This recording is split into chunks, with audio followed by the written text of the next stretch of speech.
answering. My truck broke down. Just trying to get to Sylvan Hills. Guys, I want to come down there and talk at your Vespers. And, man, yesterday the limo didn't show up. Today the truck breaks down. So here I am again, along the side of the road, stranded. Stranded? Don't you know whenever you call on God, He listens? Read the book of Daniel. Ye of little faith. So, man, that scared me. He came out of nowhere. So he wanted us to read about Daniel and Lion's Den. And being stranded here alongside of the road, that's not the story I would have thought about. But he's right, man. Even when I'm stranded and I feel like I'm all by myself, God's always listening. God's always answering the phone. He's not like AAA that I'm trying to call and they're not answering, all right? God always answers the phone. He always answers on my call. He doesn't always give me the answer in the time that I want or the way that I want, but he's always there and he always answers. Man, it's so good. And he answered a prayer for a guy named Daniel. So Daniel was a slave in Babylon, and but not quite the slave the way you and I would think, all right? He was one of those guys that he really got to be around King Darius and King Darius's guys, and King Darius ended up liking him. Daniel was one of those guys, he didn't talk back. He treated the king with respect. But because of that, a lot of the people in King Darius's realm didn't like him. They didn't like Daniel because here Daniel was just a slave, and Daniel was getting the accolades from the king. Man, King Darius liked him more than they liked them. And so these men came up with a plan. And since they couldn't really get Daniel on lying or get Daniel on anything, because Daniel was Daniel was in the Word. Daniel was studying. Daniel was praying. So Daniel had his heart right. They couldn't catch him doing anything wrong. So they came up with this plan. So they went to King Darius, and here in Daniel 6, it talks about King Darius and how these men came to King Darius. And when they came to King Darius, they said, "Hey, King Darius, you are amazing. You are wonderful." They kept telling him how great he was, right? Kept lifting him up and saying, "You're all that, right? You're so amazing. Actually, you're so amazing. I think that for 30 days, nobody should pray to anybody but you. Man, for 30 days, people should just worship you. You are so deserving. You are so amazing, and you are the great king, O King Darius." So King Darius kind of bought into this, hook, line, and sinker, right? He took the bait. And he goes, "Oh, you know what? That sounds good. That sounds good." I'm sure it felt good. He's patting himself on the back, saying, "Yeah, I am a good king. People should worship me. And yeah, 30 days. That's no big deal. 30 days, people can just pray to me, nobody else, no other gods." And these guys brought that to the king and tricked the king because they wanted to catch Daniel. They wanted to get him. And what they brought to the king was, "Hey, how about anybody who doesn't do this? Anybody who's not willing to worship you, O king, since you're so worthy, anybody who's not willing to worship you, we're going to throw into the den of lions.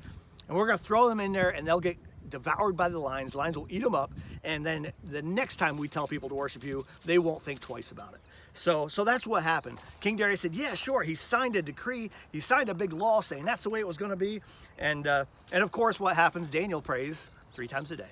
He goes up in front of the window and he kneels down and prays to Jesus and prays just that God just delivers the nation of Babylon and delivers these people. And he continues to pray even though he knows he's not supposed to. Of course, they catch him, and we know the rest of the story. They catch him, they capture him. They go to the king, said, "Hey, you issued a decree. You said this is the way it was going to be," and they threw him into the lion's den.